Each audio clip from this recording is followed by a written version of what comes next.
Donc ça fait maintenant 24 ans que je travaille à la ST67 et j'ai débuté en tant qu'assistante médicale. Ensuite, j'ai eu l'opportunité de pouvoir suivre la formation pour devenir formatrice SST et je travaillais en doublant sur les deux postes. Donc je faisais assistante médicale et formatrice SST. Et en avril 2021, on m'a proposé le poste à temps plein. Alors j'ai choisi de faire cette formation parce que j'avais besoin un petit peu d'évoluer dans mes compétences et revenir à mes premiers amours qui étaient le soin.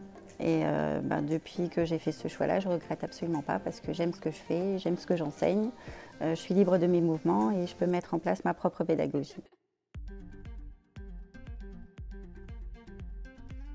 Alors les missions du sauveteur secouriste du travail ont évolué. Elles étaient basées au départ uniquement sur le secours pur. C'est-à-dire que tu avais les gestes de premier secours, la conduite à tenir, le message d'alerte et les numéros d'appel. Maintenant, ils deviennent également acteurs en prévention au sein de leur entreprise parce que la notion de prévention des risques professionnels a été intégrée à la formation. Alors il y a obligations et recommandations. Si on se base sur les obligations, on va rappeler un article du Code du travail qui est intéressant. Et pour le coup, je vais faire une petite dédicace au docteur Le Boisselier et à mon formateur de formateurs. Comme ça, je vais leur montrer que j'ai bien imprimé mes leçons.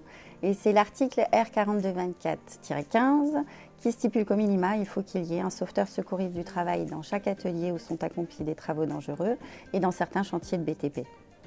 Il faut également savoir que tout employeur a l'obligation de mettre en place des moyens de prévention au sein de son entreprise pour que la prise en charge soit rapide si un salarié est victime d'un malaise ou d'un accident. Ensuite, c'est au cas par cas. La branche d'assurance maladie risque professionnel préconise que la formation des sauveteurs secouristes du travail est primordiale dans toutes les entreprises et que c'est selon les besoins, les risques particuliers de l'entreprise que seront formés, seront modulés le nombre de salariés à former. Et donc la réponse est oui, et plus il y en aura, mieux ça sera, puisqu'ils peuvent être complémentaires dans la prise en charge d'une ou plusieurs victimes.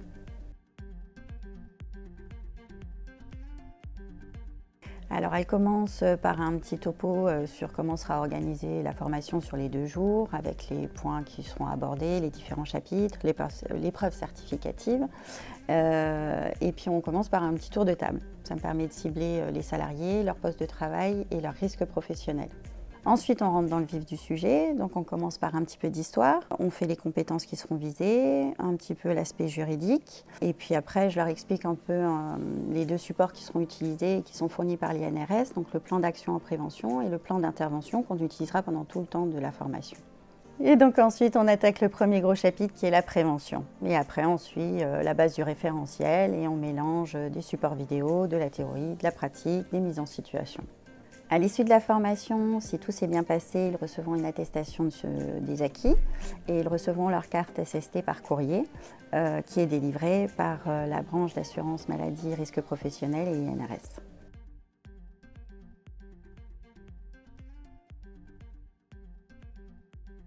La première, elle permet d'acquérir les compétences nécessaires pour intervenir de façon efficace face à une situation d'accident et de mettre en place des actions de prévention au sein de son entreprise en devenant acteur en prévention.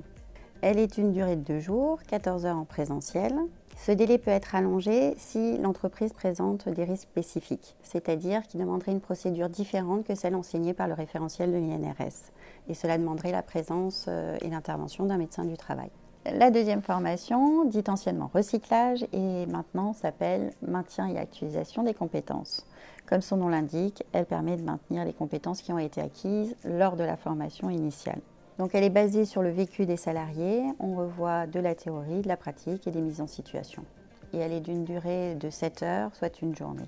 À cette occasion, une évaluation est à nouveau réalisée et une nouvelle carte SST sera délivrée à tous les stagiaires qui auront participé activement à la formation.